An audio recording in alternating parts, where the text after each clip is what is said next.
Hello everyone. आज हम start करेंगे चैप्टर 2 का टॉपिक डिमेंशनल एनालिसिस।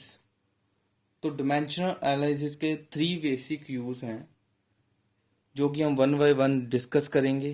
पहला यूज़ है, हम डिमेंशनल एनालिसिस के साथ किसी भी फिजिकल इक्वेशन को चेक कर सकते हैं कि वो इक्वेशन करेक्ट है कि नहीं है। ठीक है। सेकंड यूज़ है इसका, हम डिफरेंट फिजिकल क्वांटिटीज में रिलेशन जो है वो बना सकते हैं। रिलेशन बना सकते हैं डिफरेंट फिजिकल क्वांटिटी में, कैसे रिलेशनशिप बनता है वो ड्राइव कर सकते हैं। और लास्ट जो इसका यूज है वो है, हम एक सिस्टम के यूनिट्स को दूसरे सिस्टम के यूनिट्स में कन्वर्ट कर सकते हैं। तो पहला जो है, हम पहला डिस्कस करेंगे करेक्टनेस ऑफ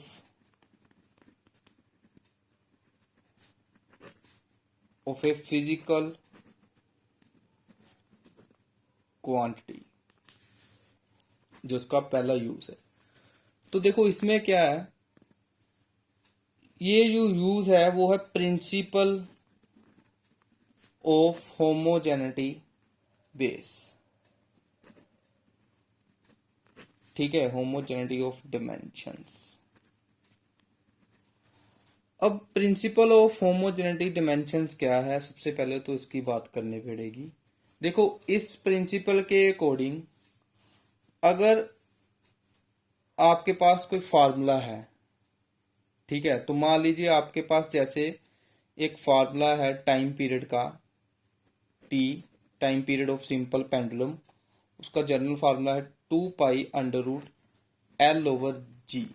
तो प्रिंसिपल ऑफ होमोजेनिटी डिमेंशंस क्या कहता है, कहता है जो डिमेंशन फार्मूले की लेफ्ट साइड बनेगी वही डिमेंशन फार्मूले के राइट साइड पर बनेगी। अगर तो लेफ्ट साइड वाली डिमेंशंस राइट साइड वाली डिमेंशंस के इक्वल होगी तो हम बोलेंगे ये जो फिजिकल इक्वेशन है, जो फिजिकल क्वांटिटी की इक्वेशन है, वो करेक्ट इक्वेशन है। यही करेक्टनेस ऑफ फिजिकल क्वांटिटी में हमें चेक करना है कि कौन सी इक्वेशन करेक्ट है कि नहीं है। तो सबसे पहले मान लीजिए जैसे आपके पास ये क्या है, ये टाइम पीरियड है। टी क्या है, टाइम पीरियड। ओके, तो एल क्या है, लेंथ ऑफ पेंडुलम, जिसको हम एल लेंथ लिखेंगे। और जी क्या है, ग्रेविटी। ठीक है, एक्सलेशन ड्यू टू ग्रेविटी वाला। ओके, तो अब हम अगर आप देखें तो फार्मूला जो है वो आपका है T is equal to 2 pi under root L/G। तो सबसे पहले अगर आप टी का डिमेंशनल फार्मूला लिखते हो तो वो क्या आएगा, M0L0T1। ये आया आपके पास टी का डिमेंशनल फार्मूला।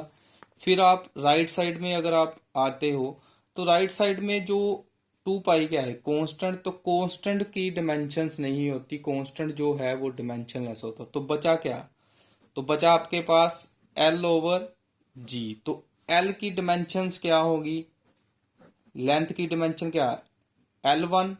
और ग्रेविटी की, एक्सलेशन की जो डिमेंशन वो आप पुट करोगे, आपको याद रखना पड़ेगा एक्सलेशन की डिमेंशन क्या होती है, L1T-2। तो अगर आप इसको सिंपलीफाई करते हो, ये L1 जो है ऊपर जाकर क्या बनेगा, -1, +1 और -1 क्या, 0। ठीक है, मीन्स ये L और L इधर ही कैंसिल हो जाएगा। और T-2 जो है ऊपर जाकर क्या होगा, +2। तो ये अंडर रूट से स्केयर के साथ कट हो जाएगा और डिमेंशन क्या बची पीछे, सिर्फ टी। तो इसको हम लिख सकते हैं M0L0T1। तो अगर आप देखें वन इक्वेशंस में, ठीक है, ये आपने लेफ्ट साइड कंसीडर की, ये आपने राइट साइड कंसीडर की, राइट हैंड साइड। ठीक है, लेफ्ट हैंड साइड और राइट हैंड साइड क्या है, इक्वल है। दोनों डिमेंशंस अगर आप देखते हो तो इक्वल है। तो ये जो गिवन रिलेशन है, the given relation is correct. ये जो आपका रिलेशन है वो बिल्कुल सही है। ओके,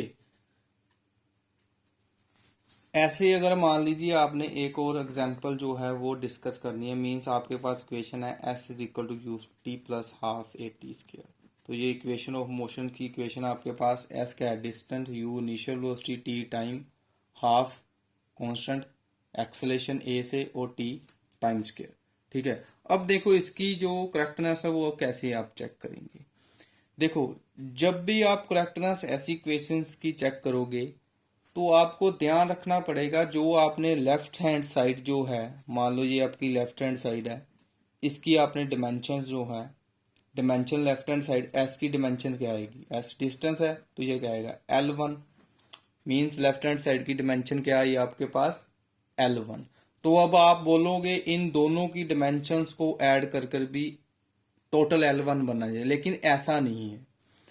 जब भी आपने करेक्टनेस चेक करनी है तो आपने अकेले अकेले टर्म की करेक्टनेस जो है वो चेक करनी है। मींस तो आपको एस जो है ये एक टर्म है, ये दूसरी टर्म है, ठीक है। और जो राइट हैंड साइड में इसकी भी डिमेंशन एल बननी चाहिए और इसकी भी डिमेंशन एल बननी चाहिए, तो करेक्टनेस मानी जाएगी इक्वेशंस की। ठीक है, जितनी भी टर्म है उन सभी की डिमेंशन एल बननी चाहिए राइट साइड पे। ऐसा नहीं है कि आप बोल दो इसकी भी डिमेंशन एल है और इसकी भी डिमेंशन एल है तो आप ऐसा कर दो 2L1, ये नहीं है, ऐसा नहीं हम करेक्टनेस चेक करते।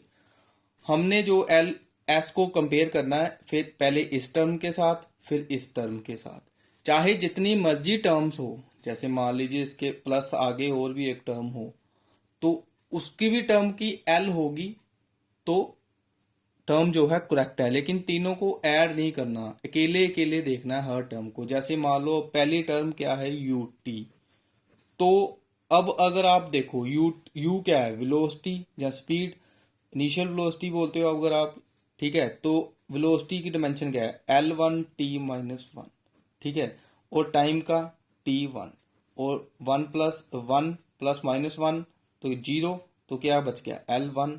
देखो एक टर्म की भी डिमेंशन एल आई, अब नेक्स्ट टर्म की क्या हाफ ए टी स्क्र, तो कांस्टेंट की तो डिमेंशन होती नहीं, तो बचा क्या पीछे एक्सेलेरेशन, एक्सेलेरेशन क्या आएगा L1t-2, ये एक्सेलेरेशन की, और पीछे क्या टी स्क्र, तो ये क्या आएगा टी स्क्र, अब -2 + 2 0, तो पीछे क्या बच गया L1।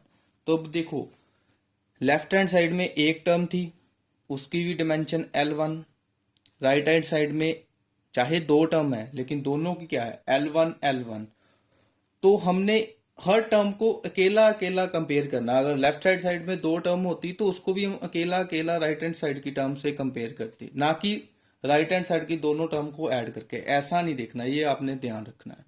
तो जब जितनी भी टर्म्स हैं सबकी डिमेंशन सेम आए तो वो जो रिलेशन है वो करेक्ट माना जाएगा, वो जो इक्वेशन है वो करेक्ट मानी जाएगी। ठीक है, अगर मान लीजिए इस टर्म की एल है और इस टर्म की एल नहीं आई तो ये रिलेशन करेक्ट नहीं माना जाएगा, ये रिलेशन जो है इनकरेक्ट माना जाता। ठीक है, तो ये बात ध्यान रखना, हमने ऐड नहीं करना, अकेले अकेले जो है टर्म्स को उसके साथ कंपेयर करना है। तो ऐसे ही आप अपनी बुक्स में बाकी जो इक्वेशंस है उनकी करेक्टनेस जो है चेक कर कर आप प्रैक्टिस करेंगे।